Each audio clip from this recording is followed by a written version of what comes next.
Sempre esqueço. Bom dia.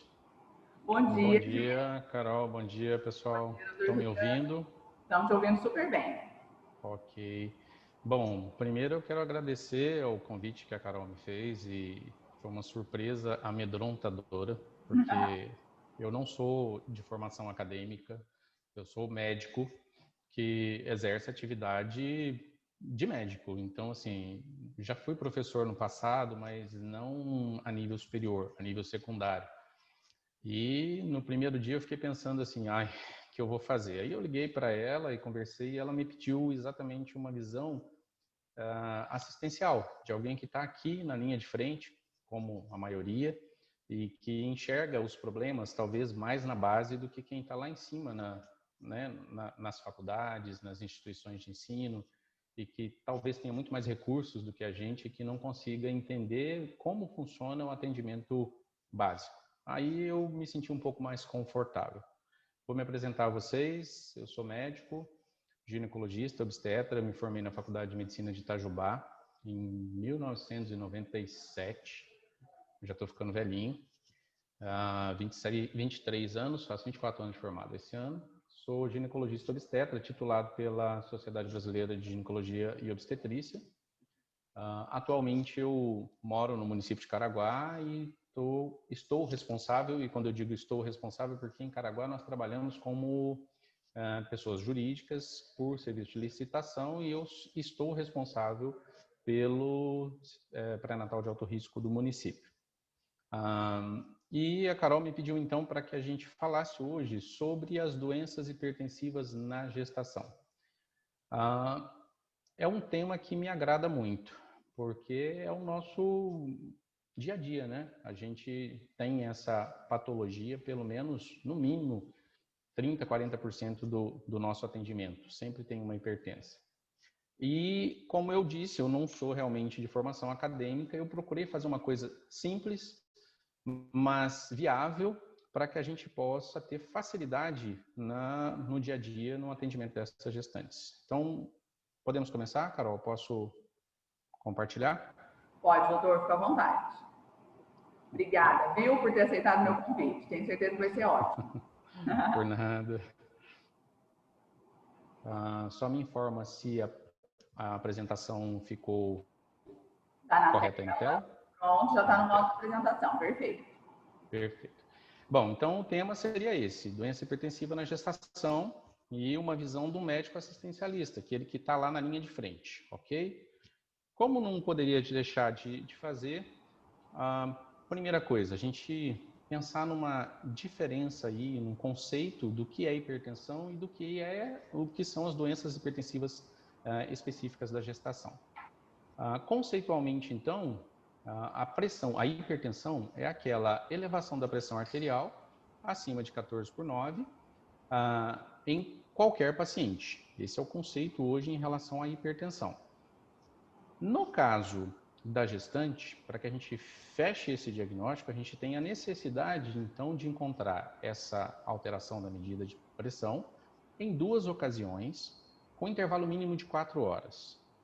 E o ideal é que sejam respeitadas todas as medidas para que essa pressão seja aferida. Um adequado aparelho, uma posição de conforto, as pernas não podem estar cruzadas, a altura do aparelho de pressão no mesmo nível do coração, e a paciente de preferência em um certo repouso a pelo menos 15 minutos.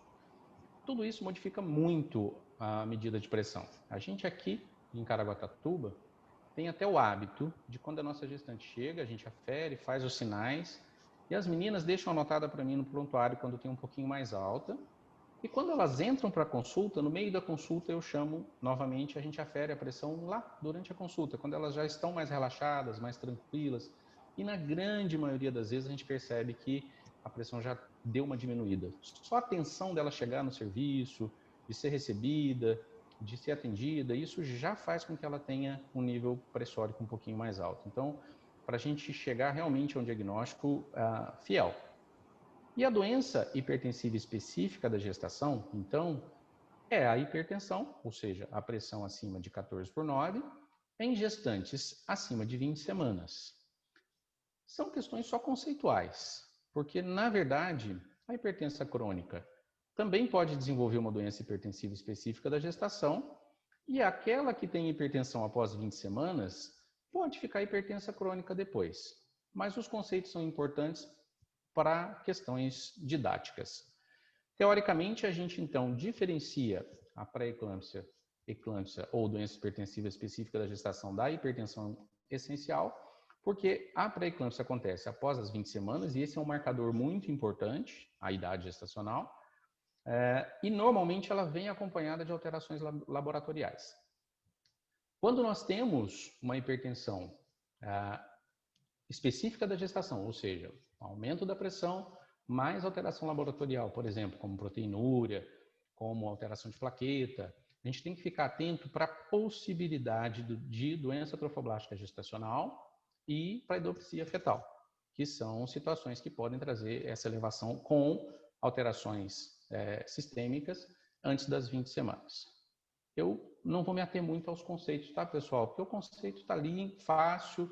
Toda essa aula foi baseada em manual do Ministério da Saúde, tanto para assistência básica quanto para o pré-natal de alto risco, e eu acrescentei os links de fontes de informações simples, mas que estão bem fáceis também de entender nos próximos slides. Depois, se o pessoal quiser, pode acessar esses links que tem lá informações importantes que ajudam muito no dia a dia. Ela é classificada de acordo com essa tabelinha.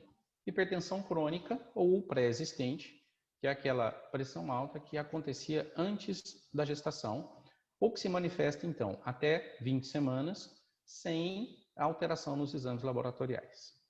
E hipertensão gestacional. Essa classificação, inclusive, foi adotada recentemente, em 2018, pela Sociedade Europeia de Cardiologia.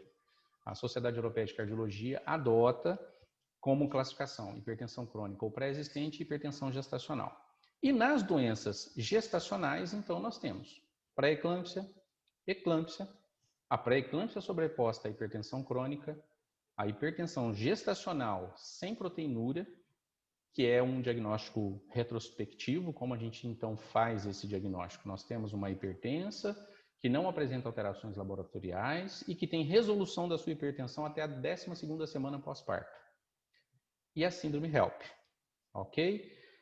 Nós temos aqui, dentro dessa classificação, uma tríade, entre aspas, né, que é chamada de tríade da morte, ou a emergência, que são as pré-eclâmpsias graves, a eclâmpsia e a síndrome HELP. Só quem já teve isso na sua vida sabe como é dramático, né, e realmente é dramático.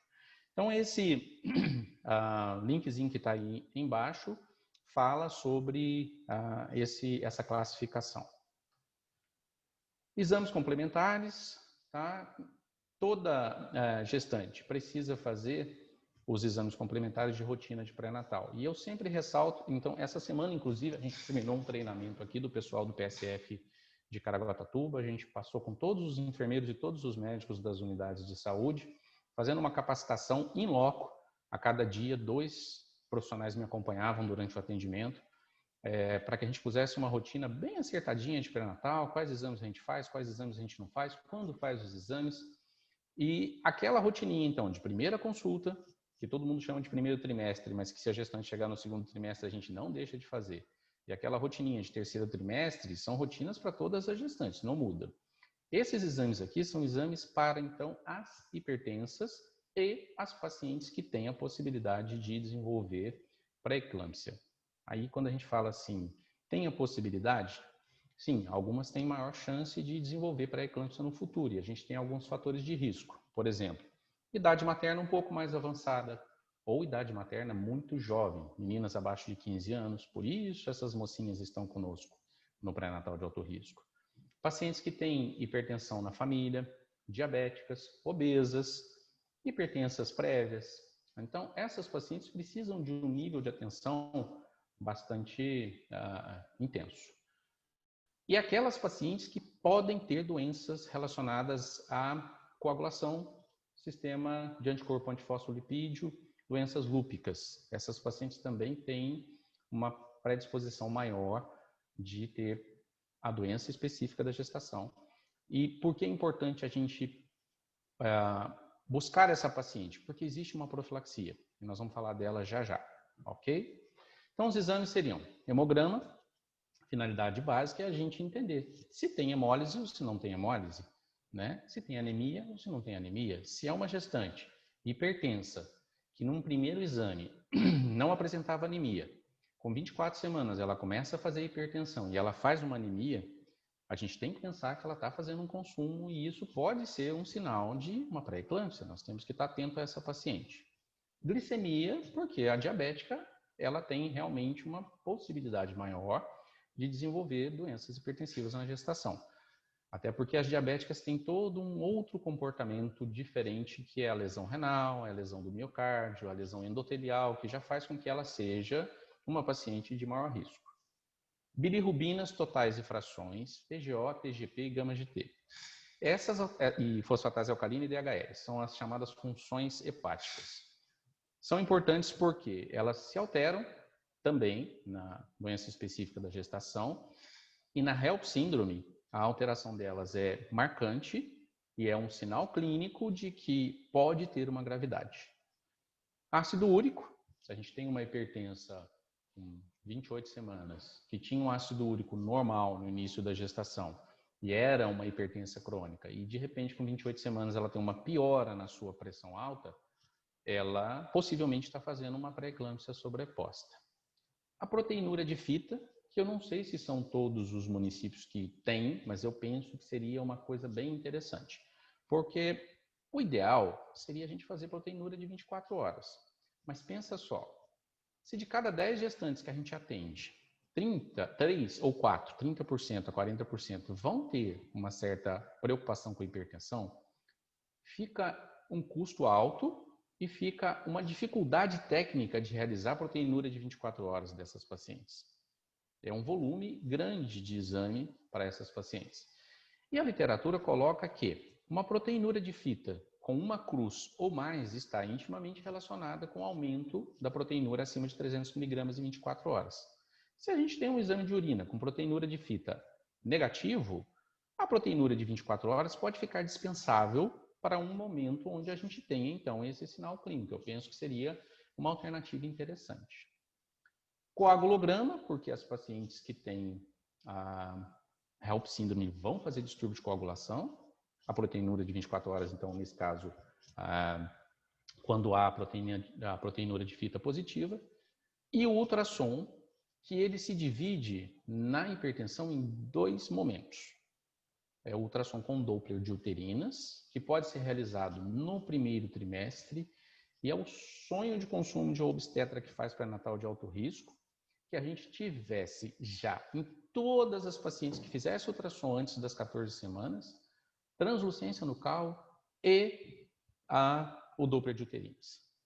Isso muda muito a qualidade do nosso pré-natal de alto risco. E eu acredito que num futuro bem próximo, a própria ISOG, que é a Sociedade Internacional de Ginecologia e Obstetrícia, vai instituir isso como regra. Ultrassom de entre 11 e 14 semanas, obrigatoriamente tem que ter a translucência nucal e Doppler de uterinas. E acho que seria mais a cerejinha do bolo se tiver o comprimento do colo. Aí ficou perfeito, né? Por quê? Porque se a gente tem entre 12 e 14 semanas um Doppler de uterinas com incisura protodiastólica, nós temos que pensar que essa gestante vai ter, com 90% a 100% de chance, doença hipertensiva específica da gravidez lá no final da gestação, acima das 24, 26 semanas. E nessa paciente, então, a gente teria feito o screening para usar a prevenção. É o ideal, começar o mais precocemente possível. E um segundo tempo, quando a gente, então, entra naquele momento que a doença hipertensiva específica da gestação interfere muito no desenvolvimento dos nossos bebês, que é a partir de 28 semanas, onde a gente pode fazer um Doppler de umbilicais e cerebrais médias, onde a gente vai avaliar como está a perfusão desse bebê. Se ele está recebendo adequadamente nutrição e se o desenvolvimento dele está adequado para a idade gestacional. Afinal de contas, a gente tem a certeza absoluta que as mães hipertensas têm um risco maior de retardo de crescimento intrauterino. Então, assim, a gente consegue verificar se a nutrição desse bebê está correta. Carol, me disse se está muito rápido, se está tudo bem, a velocidade, pessoal.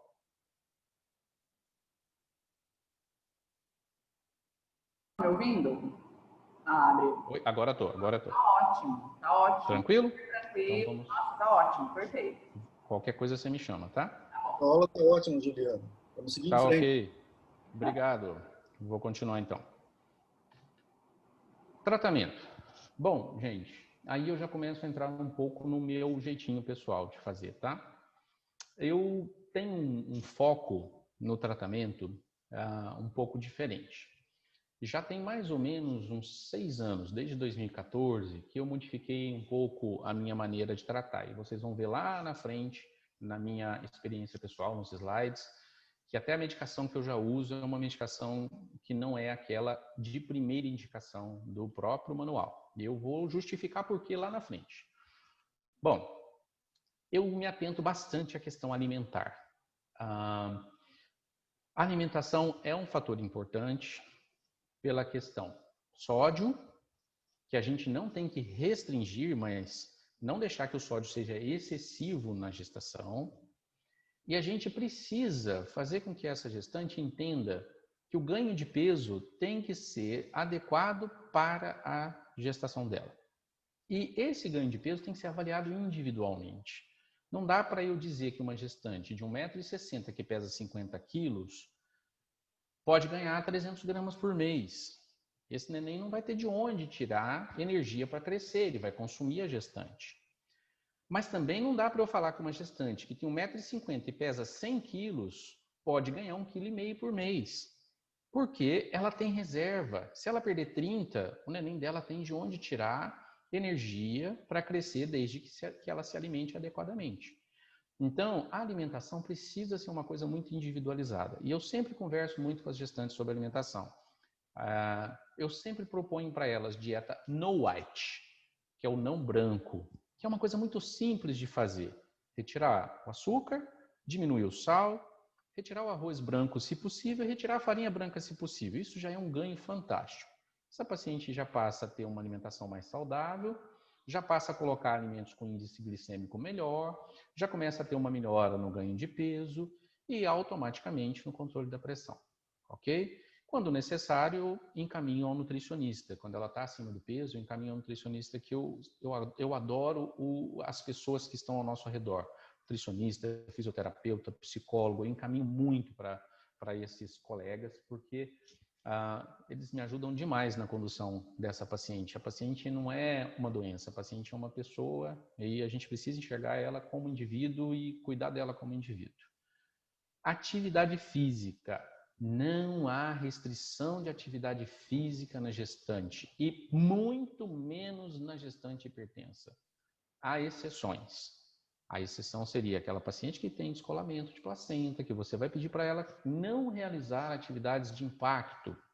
Aquela paciente que tem perda de líquido, que precisa ficar restrita até ao leito mesmo, enquanto você está amadurecendo esse bebê para fazer o parto. E aquela hipertensa grave que está internada. Mas a paciente que está no regime ambulatorial não tem que ter repouso, gente. Eu vejo muito isso, colega, você tem que ficar de cama. E aí a gente pensa assim, estatisticamente, a atividade física ajuda no controle da pressão arterial, melhora a capacidade do coração, melhora a capacidade circulatória dessa paciente, ajuda a diminuir o peso.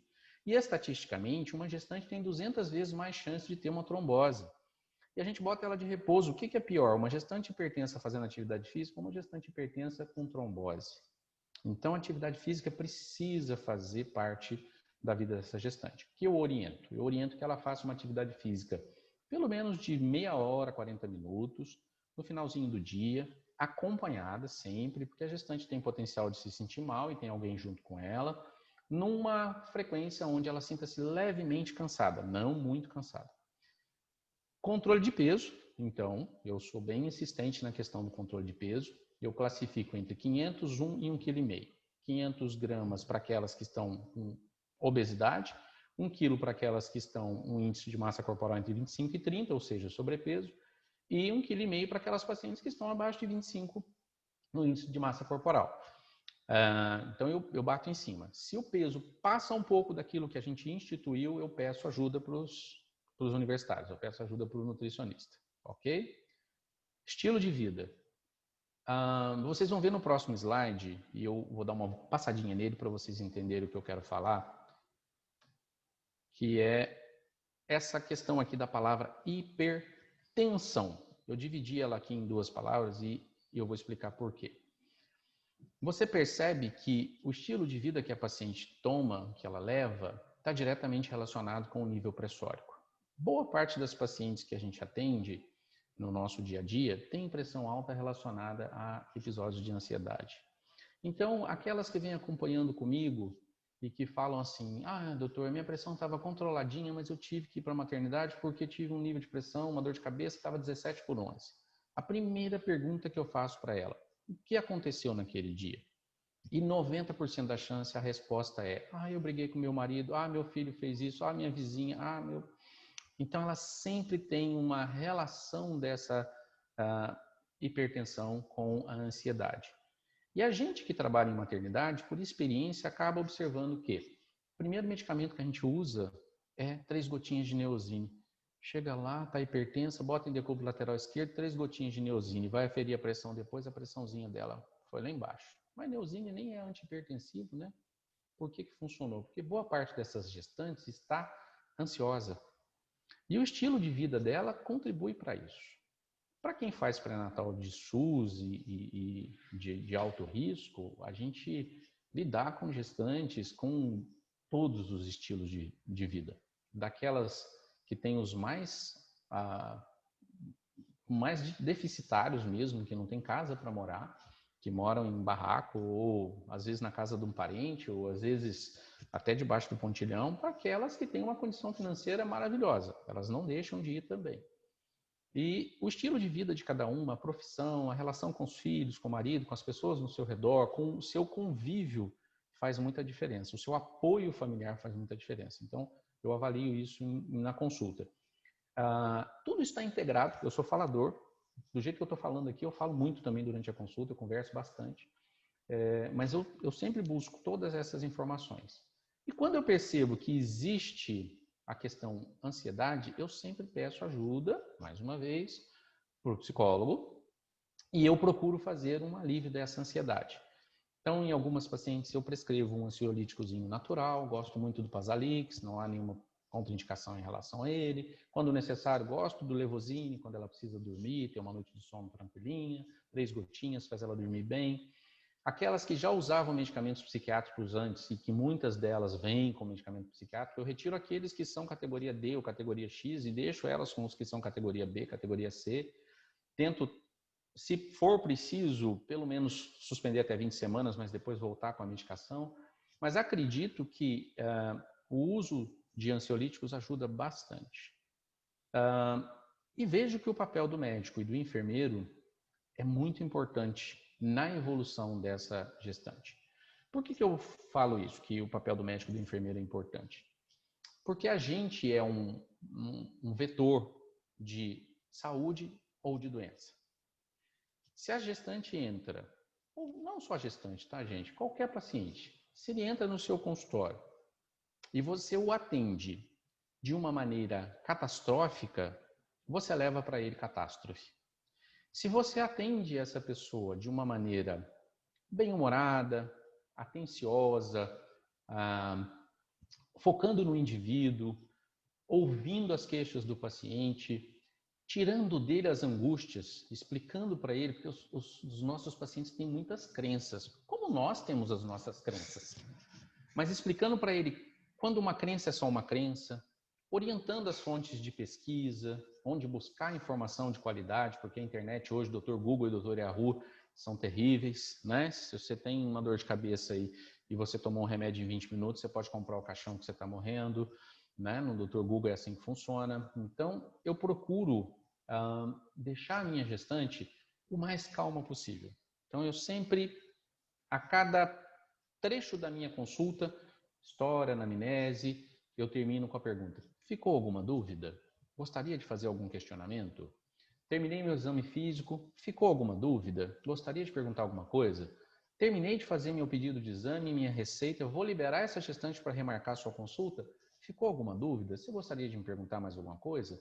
Então, eu sempre deixo uma abertura para que essa paciente possa me colocar seu ponto de vista. Tá? E eu não sou inquisidor, eu não sou o dono da verdade, eu não detenho todo o conhecimento. Então, eu discuto com a gestante a necessidade, e quando eu falo em discussão, é no sentido ipsis literi da palavra, não confronto. Eu deixo para ela conversar comigo e discutir quais são as necessidades individuais dela. E se eu tenho a possibilidade de modificar, por que não fazer? Eu modifico. Ah, doutor, eu não me dou bem com esse medicamento, será que tem alguma outra alternativa? Olha, tenho sim, vamos fazer outra alternativa. Ah, doutor, eu não gosto de fazer esse tipo de atividade. Tem outra alternativa? Tem sim, vamos pensar em outra alternativa. Ah, o senhor pode me dar uma orientação para o meu trabalho? Posso, lógico, acho que a gente precisa ser flexível. Afinal de contas, nós lidamos com humanos e a gente precisa ser humano, né? E os medicamentos. Então, o medicamento ficou por último, porque acho que não adianta a gente entrar com medicamento se a gente não fizer toda essa avaliação individual de cada paciente, ok? Bom, para a gente falar sobre o medicamento, a gente precisa fazer então uma diferençazinha aí entre as categorias de hipertensão na gestação. Para eclâmpsia, síndrome HELP, eu coloquei elas aqui só para a gente lembrar da existência e lembrar que é uma urgência ou uma emergência. Se você tem pré-eclâmpsia grave, eclâmpsia ou síndrome HELP na sua unidade de saúde, você não vai tratar ela como se fosse uma hipertensão crônica com 13/9 de pressão. Você tem que pensar que isso é uma urgência e como uma urgência, ela necessita de tratamento hospitalar. A recomendação, tanto do Manual do Ministério da Saúde, quanto da Sociedade Europeia de Cardiologia, quanto da própria Febrasgo, é que, mesmo nos casos mais leves, a gente pudesse hospitalizar essas pacientes nas primeiras 24, 48 horas. Os casos de pré-eclâmpsia, eclâmpsia e HELP, tá, gente? Não na hipertensão crônica. E qual a finalidade?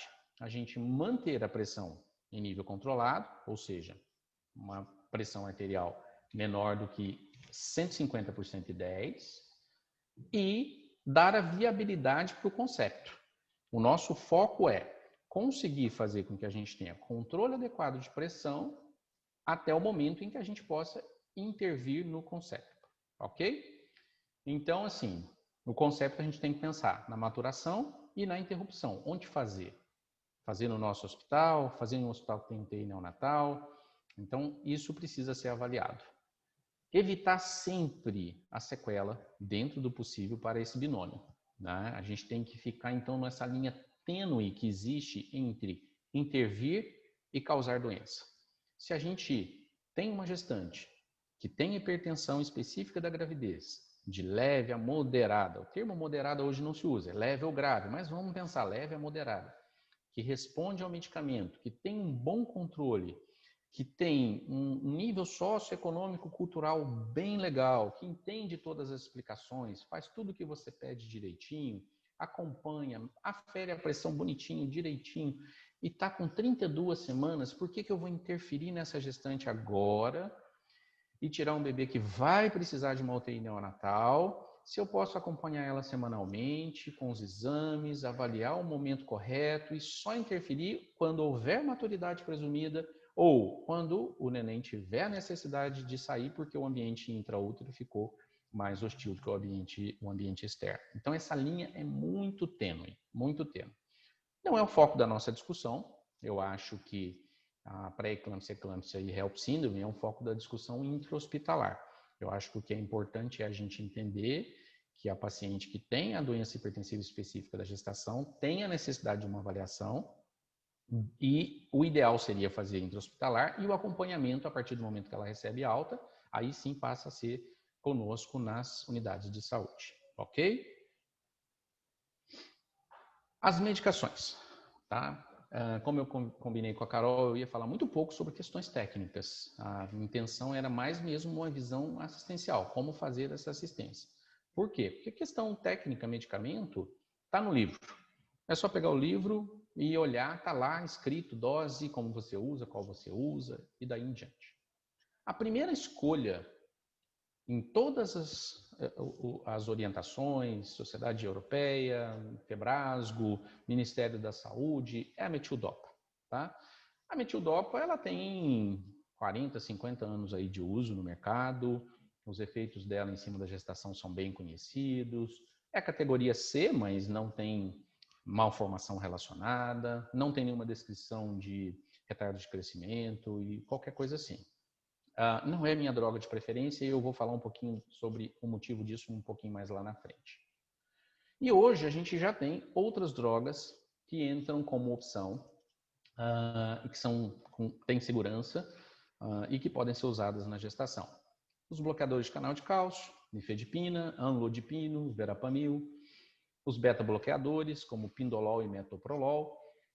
O propanolol e o atenolol têm a possibilidade de ser utilizados, mas eles estão mais relacionados ao retardo de crescimento intrauterino e eles têm um efeito em cima do feto após o nascimento que precisa ser observado, pelo menos por 24 horas. Podem causar insuficiência respiratória, bradicardia, hipoglicemia, então precisa ser avisado ao pediatra do uso desse medicamento. Diuréticos são permitidos? Quando eu formei há 24 anos atrás, era proscrito. Não se falava em diurético durante a gestação, não se usava. E hoje já se sabe que aquela hipertensão crônica que vem em uso de um diurético, por exemplo, uma hidroclorotiazida, está estável no seu nível pressórico, pode continuar usando a hidroclorotiazida, não tem problema. Nós não precisamos tirar. Nós não vamos usar ele como primeira escolha se a paciente não tem droga. Mas se ela já vinha utilizando essa droga, ela pode continuar usando essa droga e não há problema. O que tem que ter de atenção em cima do diurético?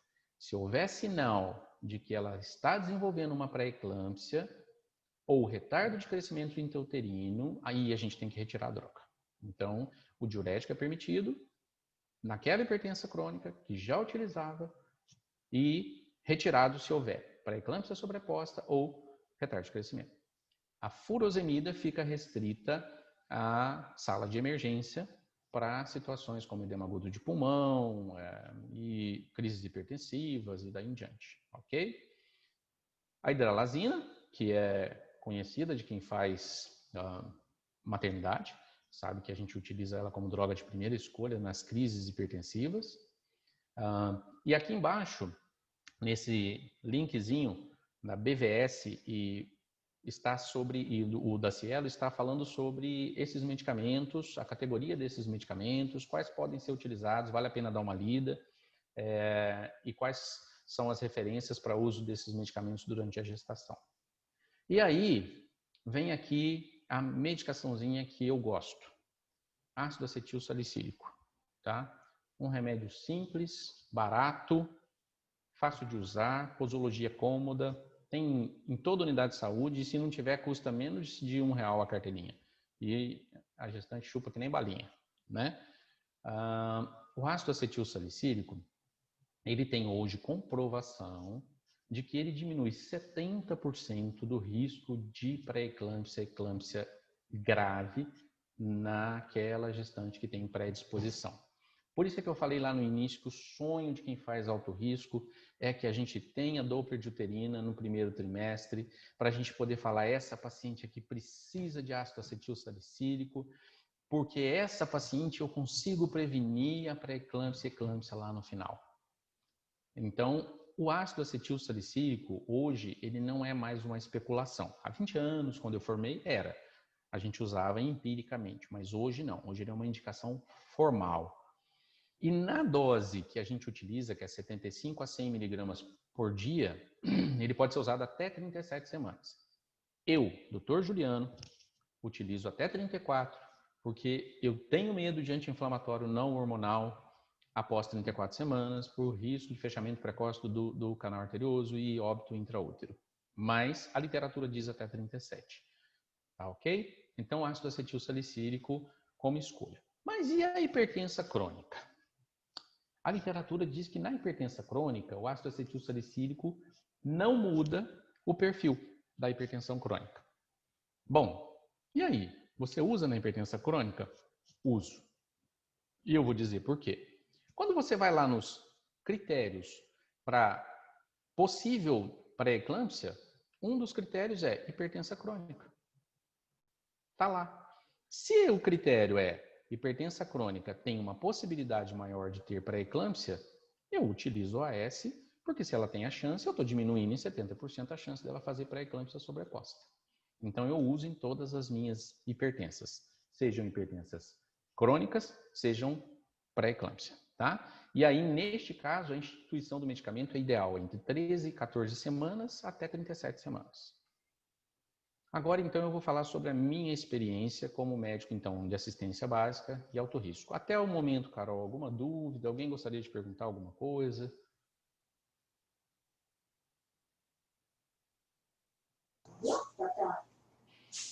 Oi, posso perguntar? Pode perguntar, Adriana. Bom dia. Estou gostando muito da explanação, doutor Juliano, está sendo muito esclarecedora. Eu tenho uma dúvida em relação ao carbonato de cálcio. Como que você utiliza? Se onde você atua ele é adotado? Como funciona? Ok. A Adriana, a pergunta é bem pertinente e um pouquinho mais para frente eu ia falar sobre o assunto. Tem até uma outra aulinha que está aqui, é uma aula livre na internet, tá, gente? Eu coloquei o link dela aqui porque ela está disponível na internet para quem quiser, do pessoal da Universidade Federal do Paraná. E vocês vão perceber que existem algumas coisas que ainda estão no modo especulativo em relação a se tem ou não bons resultados. O que a literatura diz hoje é que ainda não há comprovação de que a suplementação de cálcio vá fazer a prevenção. Acredita-se que aquelas gestantes com baixo consumo de cálcio teriam uma indicação de suplementação de cálcio que ajudaria na prevenção da hipertensão, mas ainda é especulativo. O que eu, doutor Juliano, faço, tá? E aí eu já estou na minha experiência pessoal. Quando eu tenho uma gestante que não pode utilizar o ácido acetil salicílico, eu complemento com cálcio. Ou quando eu tenho uma gestante com baixa ingestão de cálcio, ok? Ok, muito obrigada. De nada. Posso continuar? Juliano, Então vamos... Oi, pode falar? eu posso fazer uma pequena intervenção aqui, se você me permite? Pode, lógico. Agora, em 19, a FIGO publicou um roteiro para o acompanhamento da hipertensão, já com medidas de prevenção já no primeiro trimestre, etc. E tal. E a respeito do cálcio, eles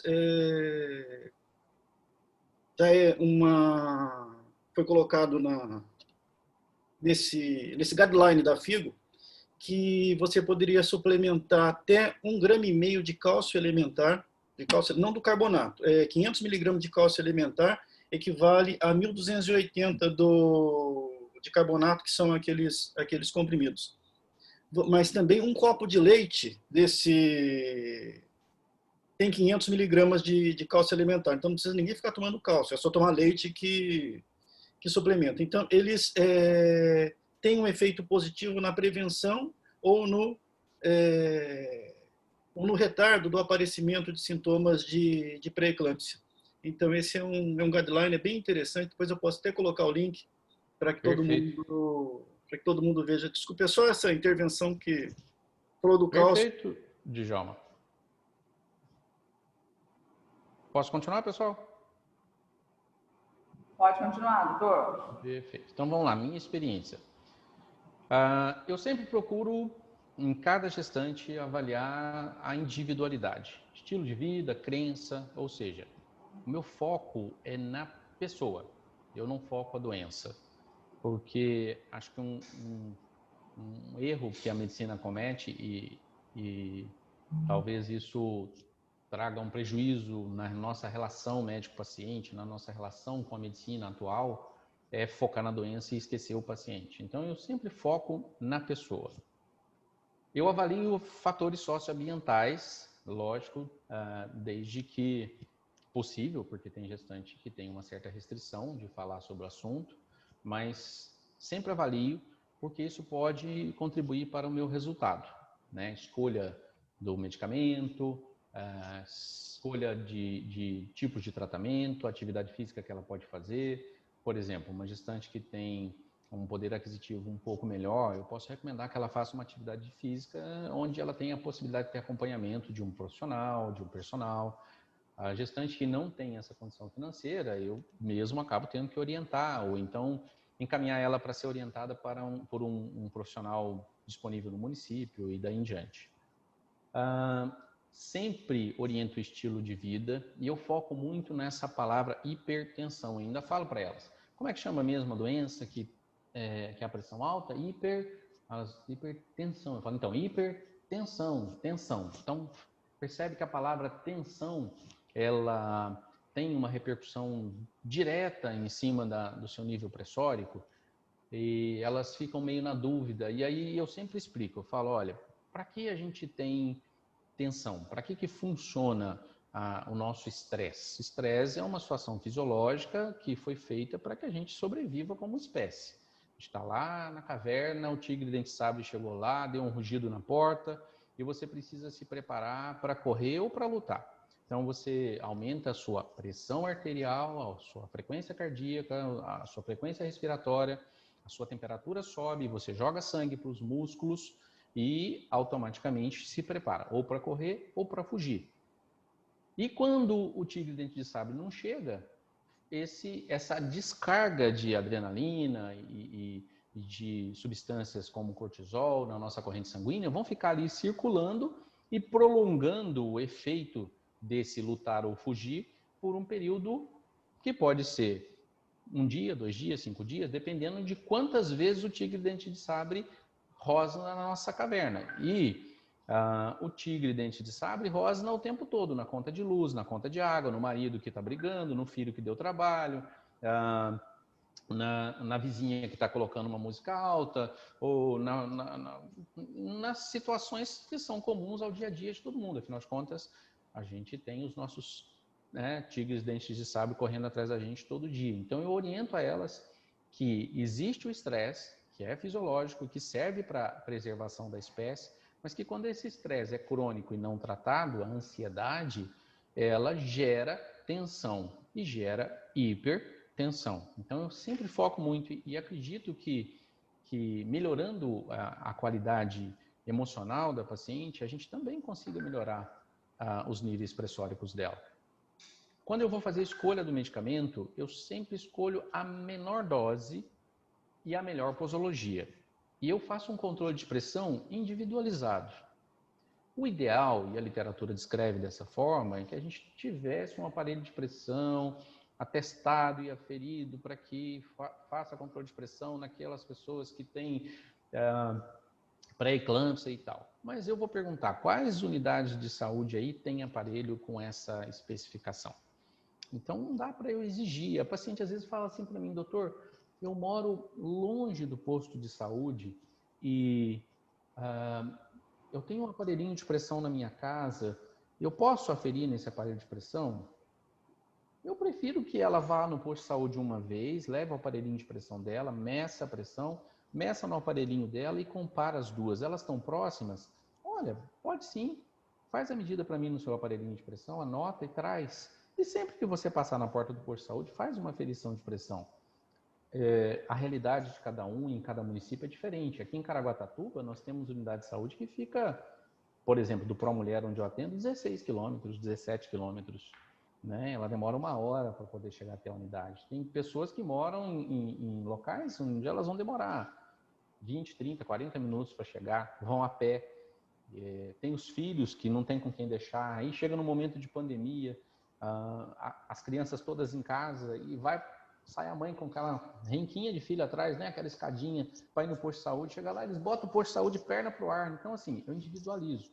Se a pessoa tem a possibilidade de fazer isso em casa, eu permito que ela faça e traga para mim, eu acompanho. Eu não sou rígido nessa escolha, porque a gente sabe que a realidade é diferente em cada lugar. E ajusto a medicação conforme necessário e sempre oriento os sinais de gravidade.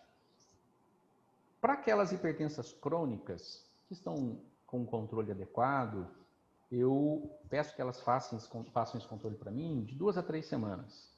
Para aquelas que têm uma pressão um pouco mais alta, com sinais clínicos de uma certa gravidade, eu peço para fazer por 1 semana e me trazer por 1 semana. Então, eu ajusto isso de acordo com cada paciente. Então, agora vamos o que eu utilizo, então, de rotina. Eu utilizo como primeira escolha sempre o amlodipino, sempre que eu posso. E eu vou justificar por que eu não uso a metildopa. Primeiro motivo, posologia. Eu penso assim, se você tem um medicamento que você pode tomar 1 vez ao dia e você tem outro medicamento que você vai ter que tomar no mínimo 3 vezes ao dia para que ele funcione adequadamente, qual você gostaria de tomar? O de 1 ou o de 3? Então eu sempre pergunto para a paciente, eu tenho um remédio que eu posso te dar e ele é 1 dose por dia. Eu tenho um outro medicamento que eles são 3 doses por dia. Qual você prefere? A grande maioria prefere 1 vez por dia. Tem gestante que prefere 3, tá? Ela tem crença que tomar 3 vezes ao dia é mais eficaz. Perfeito. Respeito a crença dela. Mas, em média, elas preferem 1 vez por dia. Segundo motivo, metildopa. Né? O próprio nome já diz, metildopa. Ela dopa um pouco o paciente. Então, ela se torna algo interessante para aquele paciente que é um pouco mais ansioso, que é um pouco mais estressado, mas ela não dá uma queda da ansiedade, ela deixa a paciente meio zambi-zambi, como a própria paciente acaba falando. Então, assim, esse é um sintoma, uma queixa que a paciente tem com uma certa frequência. E por último, a metildopa, ela tem um efeito vasodilatador periférico. Gestante já tem retenção hídrica, né? E já tem ali um obstáculo no meio do caminho, que é o próprio útero, dificultando a passagem da circulação sanguínea dos membros inferiores até o coração. E aí ela acaba retendo mais líquido, e a própria literatura descreve que a metildopa faz retenção de líquido. Então eu faço a escolha pelo amlodipino sempre que possível. O AS, então, por aqueles motivos que eu já citei. Depois vou pegar o linkzinho que o Djalma vai fornecer para a gente e vou acrescentar o carbonato de cálcio. Eu agradeço, o Djalma, foi muito interessante. E eu acrescento a segunda droga quando eu alcanço a metade, 3/4 da dose total da primeira droga. Eu não espero chegar lá no topo da segunda droga para acrescentar a segunda droga, porque às vezes a paciente não responde bem mesmo à primeira droga. Às vezes, quando você acrescenta uma segunda droga, ela tem uma resposta maravilhosa e fica bem. E se for necessário, eu substituo. Eu acrescentei um amlodipino, fui até 10 miligramas, a pressão dela ainda ficou lá no 15/9, 15/10. E aí eu entrei com uma metildopa e a pressão dela caiu lá para 12/8 e ficou estável. Eu tiro um pouquinho do amlodipino e deixo ela com a metildopa, e se ela manteve 12/8, eu fico lá. Nunca sou rígido. Eu só faço como primeira escolha uma droga diferente da metildopa. Quando a paciente tem taquicardia, palpitação, alguma arritmia para mais na frequência cardíaca, eu gosto bastante do metoprolol. Tem um efeito interessante, dura 24 horas, diminui um pouco a ansiedade da paciente, como todo beta-bloqueador, e diminui essa frequência cardíaca. Então, eu utilizo ele também como opção, só que não tem na rede pública. Aí é uma questão de a paciente se tem ou não condição de usar essa medicação. Por isso, então, não está aqui na minha aula, ok? Eu avalio a possibilidade de maturação pulmonar às 26 semanas. Porque a gente sabe que essa paciente tem a possibilidade de nascer um pouco antes, e eu acredito que os pediatras ficam muito felizes quando a gente fez o corticoide no tempo certo e essa paciente tem a maturidade desse bebê teoricamente garantida. Então, eu sempre avalio essa possibilidade. Não faço em 100% das pacientes, não, mas eu avalio a possibilidade. Sempre procuro criar um vínculo entre a gestante e o serviço, onde eu trabalho. E nesse vínculo, eu deixo uma porta aberta para acolhimento sempre, ou com a enfermeira, que é a Leonice, que está aí junto com a gente, ou com a Celina, que é a nossa gerente, ou com a Lidiane, que está lá também ajudando, com a Margareta, e eu forneço o meu celular para todos os meus colegas que estão nos postos de saúde, todos eles têm meu celular, se precisa de alguma coisa pode mandar uma mensaginha no WhatsApp, às vezes a gente demora, mas a gente responde. As enfermeiras todas que passaram pelo treinamento têm o meu celular e quando elas precisam, elas mandam uma mensaginha, a gente responde. Então, assim, eu sempre deixo um canalzinho aberto para facilitar. E meu celular é aberto também, pacientes, boa parte dos pacientes tem meu número, eu sempre respondo. Antigamente eu tinha muito medo de dar o telefone para o paciente e não ter vida, mas eu tenho um ditado para mim que diz que assombração sabe para quem aparece. Se você orienta bem, se você explica bem, se você faz uma consulta bem feita, se escreve tudo direitinho, deixa tudo organizado, o paciente sai tão esclarecido, tão sem dúvida, tão feliz, tão satisfeito, que ele não fica te incomodando. Ele te manda mensagem só quando realmente é alguma coisa muito importante. E eu gosto de um sinal que vocês todos podem perceber nos seus pacientes, e eu ensinei isso para o pessoal que passou comigo aqui, que eu chamo do sinal do sorriso, né? Agora que a gente está de máscara, fica um pouco mais complicado, mas a gente vê nos olhos da pessoa o sorriso quando ela está satisfeita, quando ela está feliz com aquilo que a gente fez por ela naquele dia. Então eu procuro nas minhas consultas fazer com que as gestantes saiam com esse sinal de sorriso, que é um sorriso no rosto. Mesmo que a situação dela seja uma situação crítica, porque muitas têm bebê com malformação, algumas têm uma hipertensão grave, algumas descobrem diabetes durante a gestação, mas eu peço, sempre que eu gostaria que ela saísse da minha consulta assim, com um sorriso no rosto. Mesmo na pior das situações, mas feliz por ter alguém com quem ela possa contar. Então eu sempre deixo esse acesso. Eu falo realmente muito. Eu sou uma matraca para consulta. Esse linkzinho aí é uma aula, então, que eu tinha falado para vocês, que foi muito bem preparada pelo pessoal da saúde do governo do Paraná. Essa aula de 2018. E tudo isso que eu estou falando, inclusive as medicações e algumas mais, estão disponíveis nessa aula. É uma aula aberta, está disponível na internet. E acho que vale a pena dar uma passada de olho, dar uma lida, que eu acho que é muito interessante.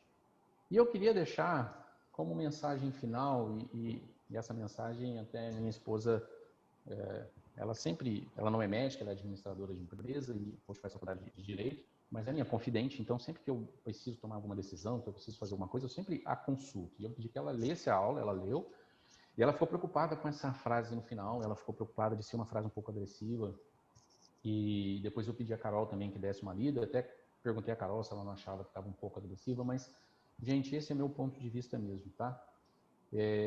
A mensagem final que eu queria que ficasse para todos é essa. Você recomendaria você mesmo, como médico ou enfermeiro, né? Depende da situação que você está ali, como atendente, para você mesmo, se você estivesse grávido? Então, ou seja, se você estivesse grávido hoje, você se recomendaria como assistente dessa paciente? E se você tivesse hipertenso, você se recomendaria? Se você se recomendaria, eu te dou os parabéns. Eu acho que você está cumprindo a sua missão. Se você não se recomendaria, eu penso que você deveria fazê-lo, mudando as atitudes que fariam com que você não se recomendasse. O que eu penso no meu atendimento, e eu não faço diferença do meu atendimento de SUS, convênio particular, sempre igual, eu sempre atendo todas as gestantes igual. Eu sempre penso assim, como eu estaria se eu estivesse ali naquela cadeira? Como eu gostaria de estar sendo atendido se eu estivesse ali naquela cadeira? Como eu posso fazer com que aquela pessoa fique satisfeita com aquilo que eu estou promovendo para ela? Afinal de contas, teoricamente, eu sou um detentor de algum conhecimento. E o que eu posso fazer para que ela fique feliz com esse conhecimento que eu posso passar para frente? Então, pessoal, é isso. Muito obrigado. Era essa a mensagem. Eu acho que, espero que não tenha ficado muito longa, nem muito chata, nem muito difícil. Posso sair aqui do slide, Carol? Isso, doutor. Pode parar para a gente ver todo mundo agora. Perfeito. E agora a gente está disponível, então, aí para as considerações, né? De quem quiser, perguntas. Eu queria agradecer. Sua aula foi maravilhosa, maravilhosa, extremamente clara, objetiva, didática. A gente foi acompanhando junto, eu acho que todo mundo, a construção desse olhar extremamente humanizado, né? Muita gente não gosta dessa palavra, porque parece que a gente não é humano, mas assim, acho que não tem outra palavra melhor, se alguém tiver me ajuda. E essa coisa, né, essa mensagem final é o que mais ilustra mesmo, né? Que a gente pode perceber na sua aula, pode perceber em como você faz no seu dia a dia, de que se você está satisfeito com o que você está prestando, né, de assistência, de atendimento para a sua paciente, se você está satisfeito, se você estaria atendido por um profissional que está te atendendo dessa forma, se você estaria satisfeito. Então, assim, perfeito. Muito obrigada, viu? Você estava todo cheio de ressalva quando eu te liguei e falei, e aí, dá para ser? Não dá? Tá vendo? Era isso que eu queria, era isso que a gente queria ouvir. Obrigada mesmo. Obrigado, Carol. Obrigado a todos. A gente tem uma pergunta aqui no chat. Uma pergunta não, na verdade a Edna, né, colocou aqui no chat que ela quer fazer uma pergunta. Depois está todo mundo aqui só elogiando a aula. Eu vou pedir. Olha lá, ó. Adriana. Carol, o doutor Juliano foi realmente incrível. A aula foi gravada, será disponibilizada? Preciso dele em Diadema. Não vai levar, não. Ele é de Caraguá, é da região de Taubaté. Então, vamos lá. Me tirar da beira da praia é difícil, viu, Adriana? Eu vim morar na beira do mar porque eu gosto de escutar as ondas à noite quando eu estou dormindo. Isso me deixa tão relaxado. Não é? Até eu. Edna, por favor. Ela está pedindo online, ó. Vai começar a fazer. O primeiro dia dele no Zoom hoje, tá, gente? A gente testou hoje cedinho. Como é que ia se dar tudo, já deu super certo. Então, ó, online, agora ele vai para o mundo. Edna, por favor, se apresenta e pode fazer sua pergunta. Tá bom, bom dia a todos mais uma vez. Meu nome é Edna, sou articuladora da política de humanização aqui da região do DRS 17, do Vale do Paraíba, né? Enfim, todo.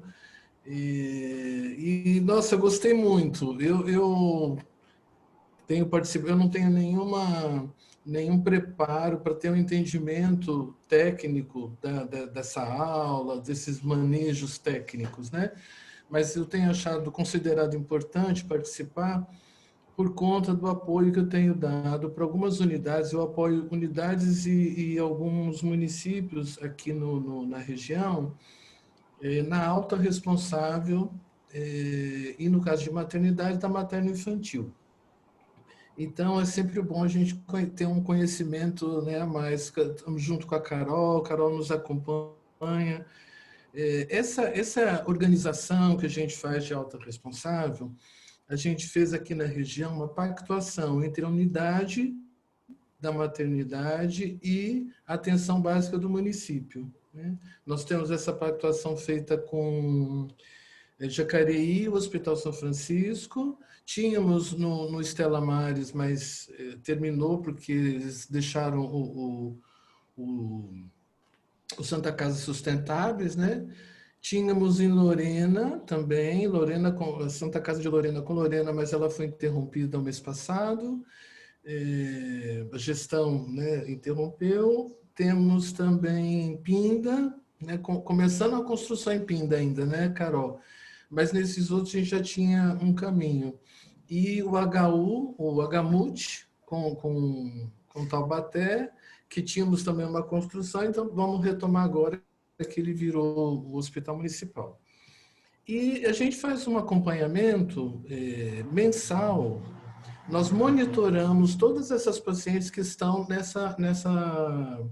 nessa alta responsável. O recorte é alto risco, né? Alguns implicam somente hipertensão e diabetes e outros implicam outros riscos, né?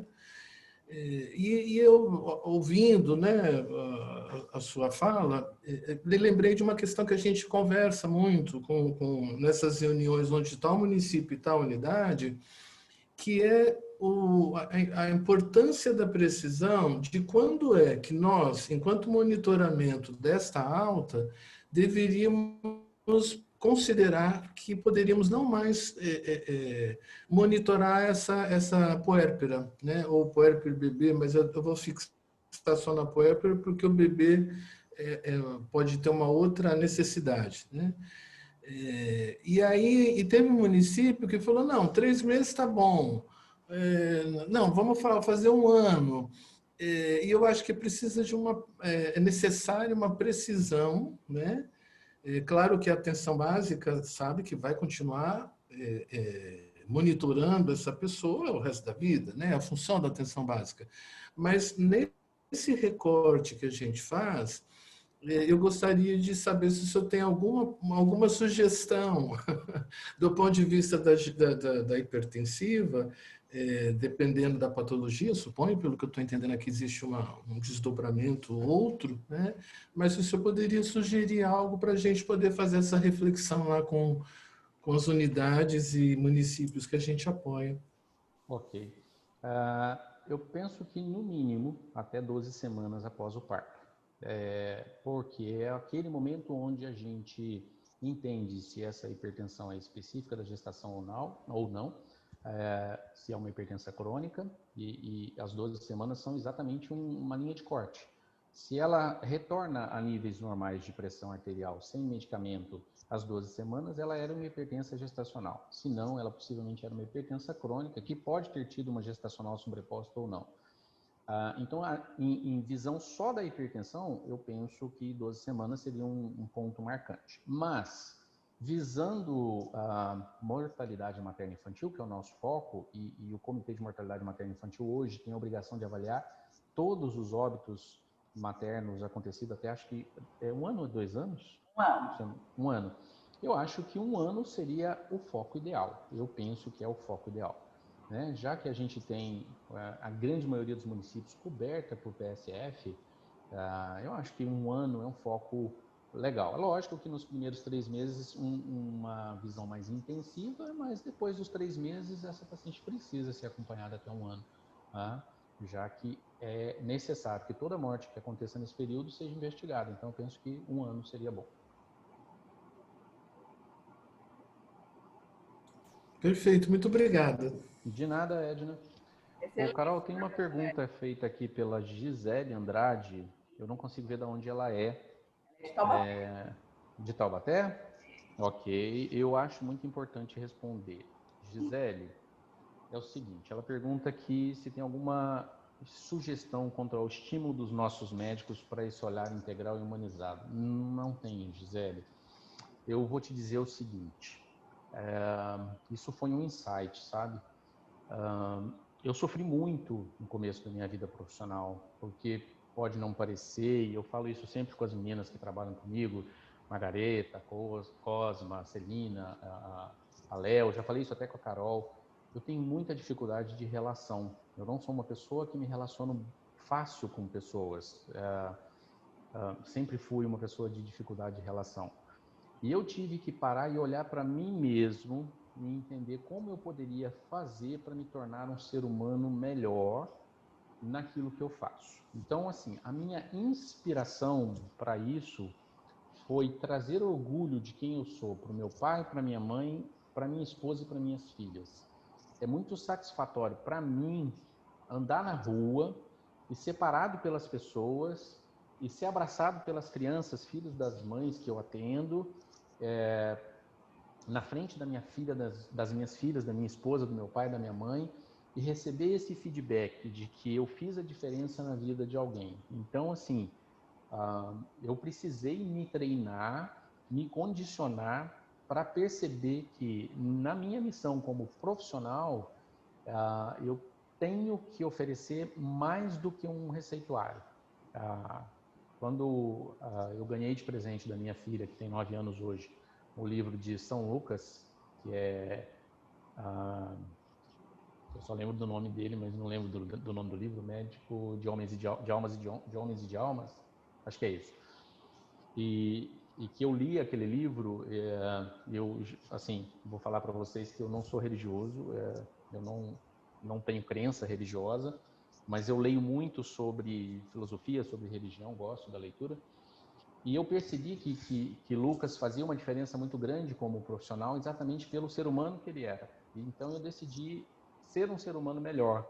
E eu percebi que ser um ser humano melhor precisava que eu me moldasse, que eu me polisse, que eu sempre me colocasse ali na posição do outro, para que eu pudesse entender como o outro gostaria e fazer por ele aquilo que eu gostaria que fizesse por mim. Então, foi um insight mesmo, não houve. Eu gostaria muito que todas as pessoas sempre pensassem assim, quando fossem oferecer qualquer coisa, uma palavra, um ouvido, um ombro, uma conversa, um trabalho, pensasse assim, como eu poderia fazer para ser o melhor para aquela pessoa. E acho que um grande responsável também por isso foi minha esposa. Minha esposa sempre trabalhou dessa forma, ela sempre fez muito pelas pessoas, é uma pessoa muito querida, as pessoas gostam muito dela, e eu me inspirei bastante nisso para fazer dessa forma. Então, não sei te dizer se existe algum treinamento ou qualquer coisa assim. Gostaria que tivesse, gostaria que a visão das pessoas fosse essa, assim, é o pensamento de hoje. Bom, primeiro, Carol, posso só fazer uma fala em relação ao que o doutor falou? Doutor, fui eu que fiz a pergunta, né, a respeito. Como coordenadora do Programa de Saúde da Mulher, a gente consegue, com a fala dos nossos profissionais que vêm até nós, através também do comitê de mortalidade, enfim, de várias situações, a gente consegue enxergar como alguns profissionais atuam lá na ponta, né? E até participando de reuniões com os nossos profissionais, tanto médicos quanto enfermeiros, a gente observa a falta desse olhar integral, né? A falta dessa humanização que na formação do enfermeiro a gente fala muito. E muito me estranhou quando eu fiz uma especialização há uns 3 anos atrás, onde a gente trouxe o assunto de humanização e os médicos que faziam essa especialização comigo não conheciam essa política, não conheciam o que era humanização.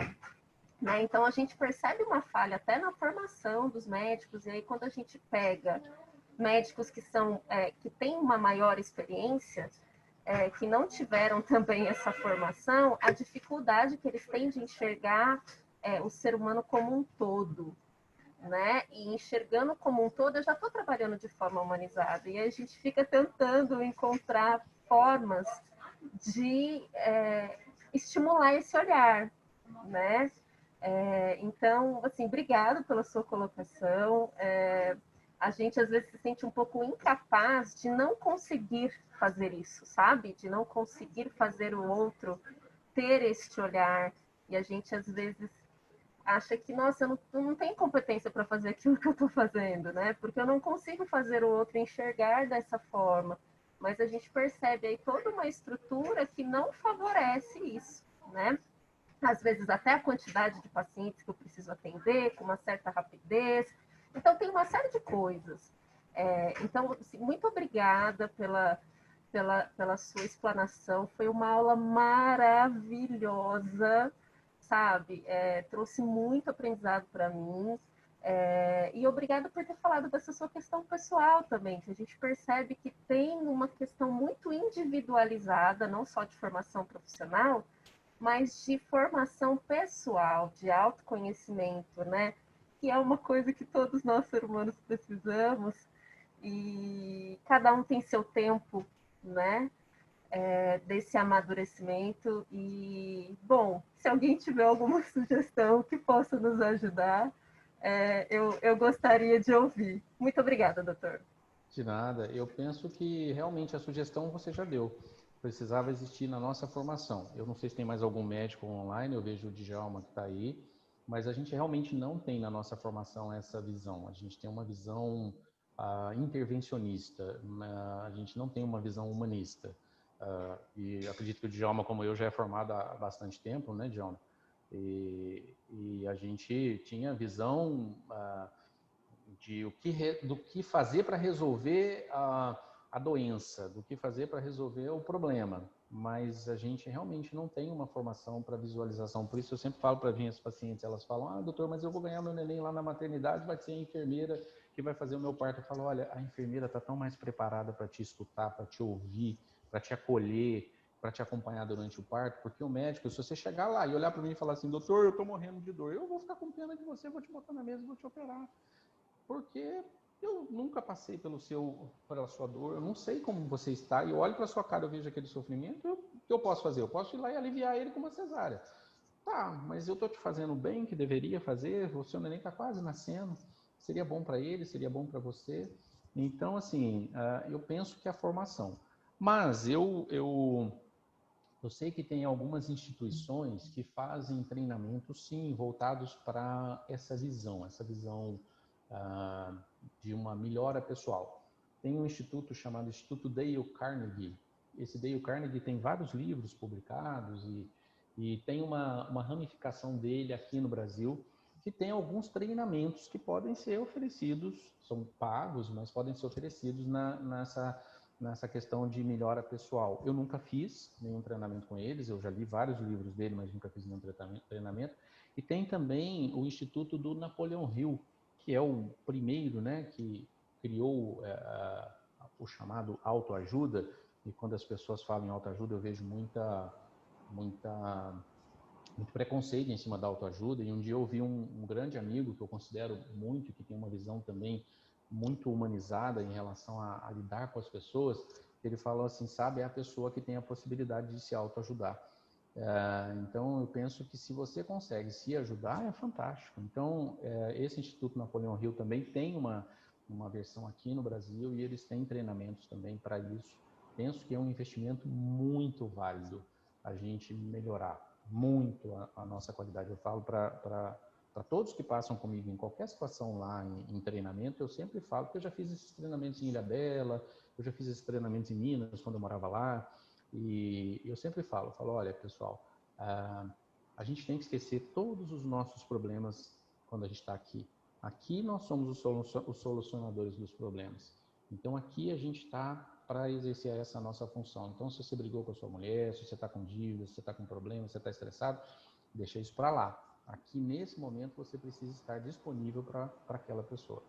Então, eu penso assim, obrigado, eu agradeço muito mesmo por ter gostado dessa visão, acho legal.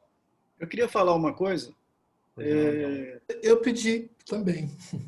Então, pode falar antes, Edson. É que eu não acho que não posso me calar, porque estamos falando de humanização e a gente trabalha aqui na região com política de humanização. Existem duas vertentes, né? Quando eu chegava nos territórios aqui a partir de 2013, falava que eu era articuladora da humanização, a maioria das equipes dizia, graças a Deus, então você vai resolver o problema do doutor fulano. Finalmente alguém vai dar um jeito no doutor fulano. Eu dizia, não, nós não vamos dar um jeito no doutor fulano, necessariamente, né? Porque a política de humanização, para falar um pouco para a Gisele, né, sobretudo, a aposta, né, a gente não está para fazer formação individual. A aposta é construir um modelo, um processo de trabalho que seja muito difícil que um médico que não tenha uma visão da integralidade do paciente, da importância da implicação do paciente no seu tratamento, da importância do olhar da equipe, né, de todas esses preceitos que estão postos na Rede Cegonha, ele não consiga trabalhar. Então, assim, a aposta que a gente tem é na formação de processos disso, de forma que seja muito difícil a sustentação de uma pessoa, seja enfermeiro, porque, desgraçadamente, acho que esse problema que está identificado com a atitude médica com o paciente, a gente percebe no nosso cotidiano de apoio, que também tem muito no serviço da enfermagem, tem muito também no serviço social, tem muito com psicólogo também, com vários membros da equipe, né? Esse discurso que se diz que é ser mais médico, né? Mais do médico, a gente percebe, infelizmente, que não é. Às vezes a gente encontra profissionais médicos muito num trabalho, né, numa aproximação com o paciente, muito mais dentro desta lógica, né, de reconhecer aquele sujeito também como dono do seu corpo e tendo algo para oferecer para poder fazer uma boa condução da gestão do cuidado com ele, o trabalho de equipe, muito mais às vezes do que os profissionais não médicos.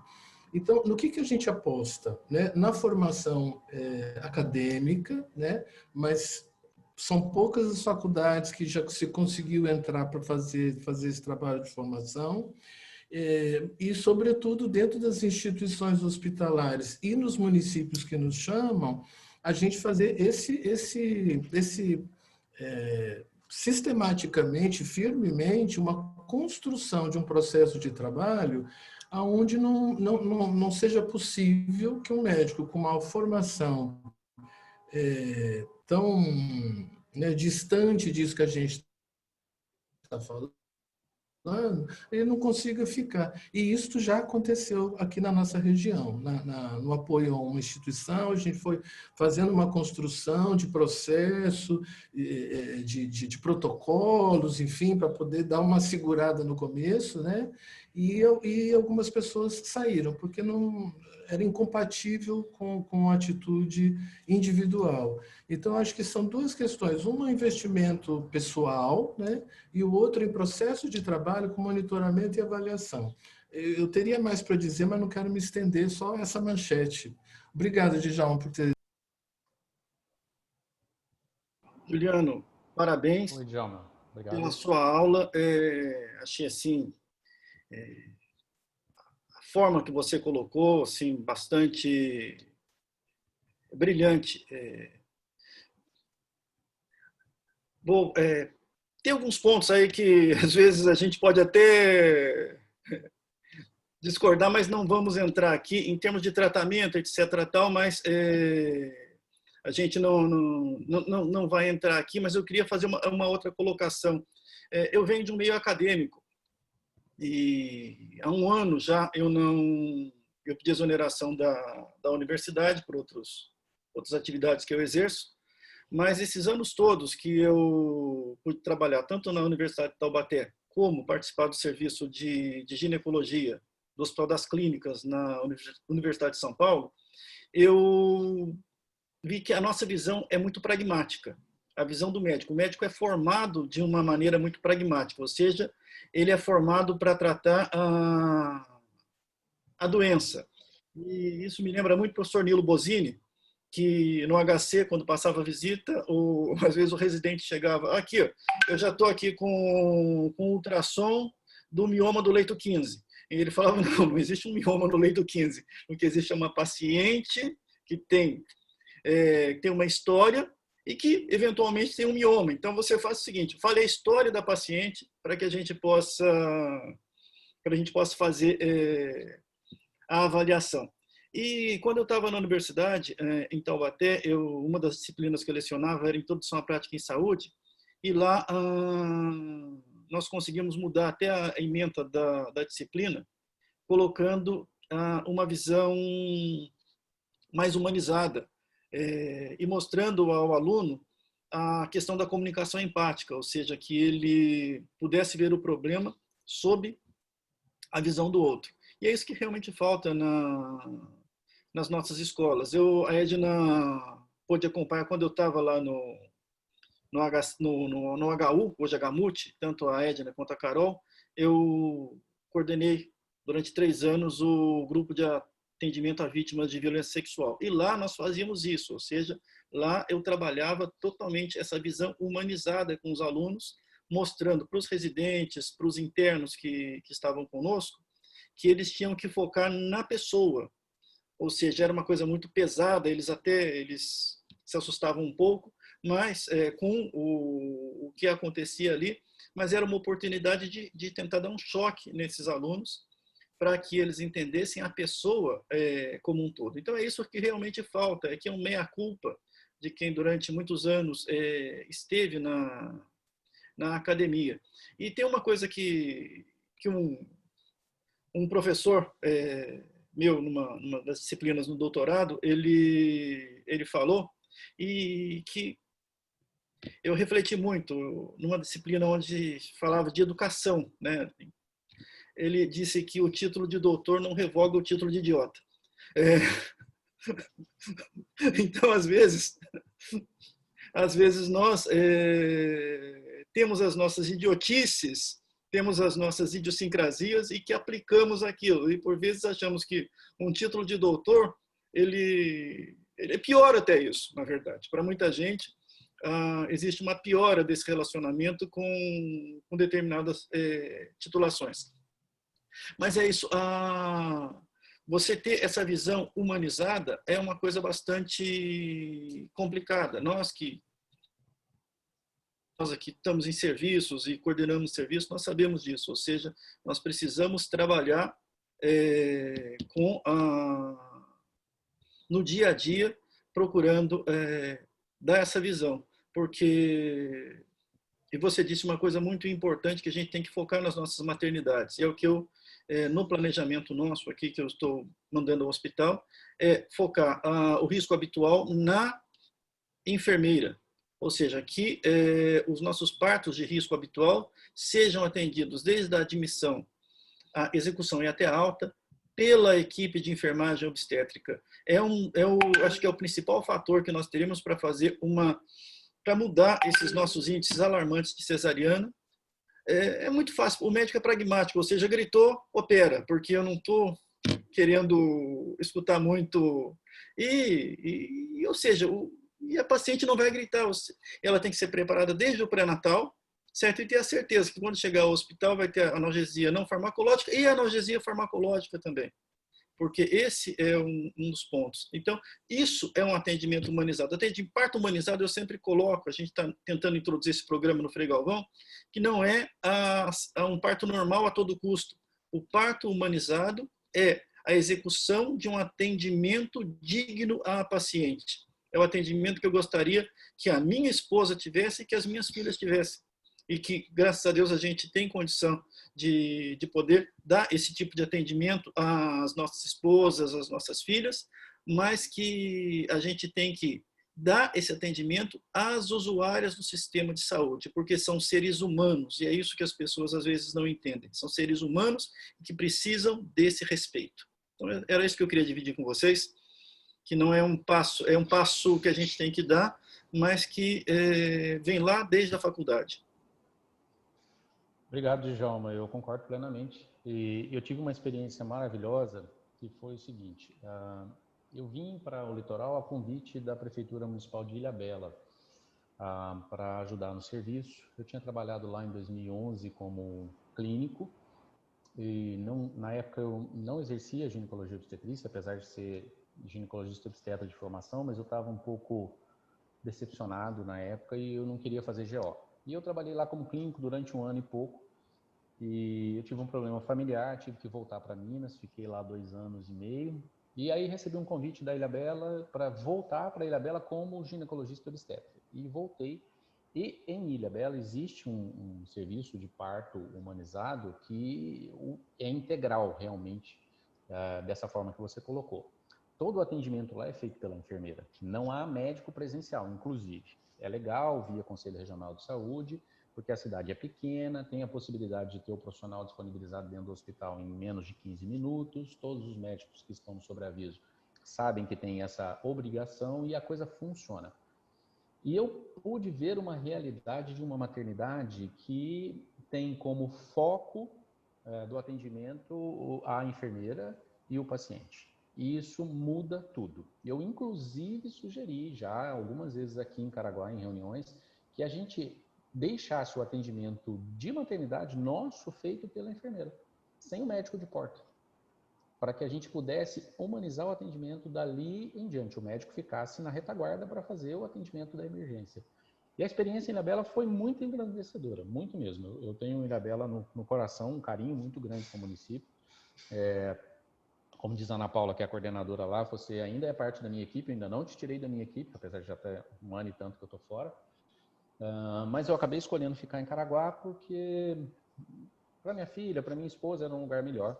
Mas foi uma experiência maravilhosa. Então, eu penso que isso que você está fazendo, de colocar a enfermeira no atendimento do parto de risco habitual, vai ser um ganho fantástico para o município. É Guará, né? Que você está?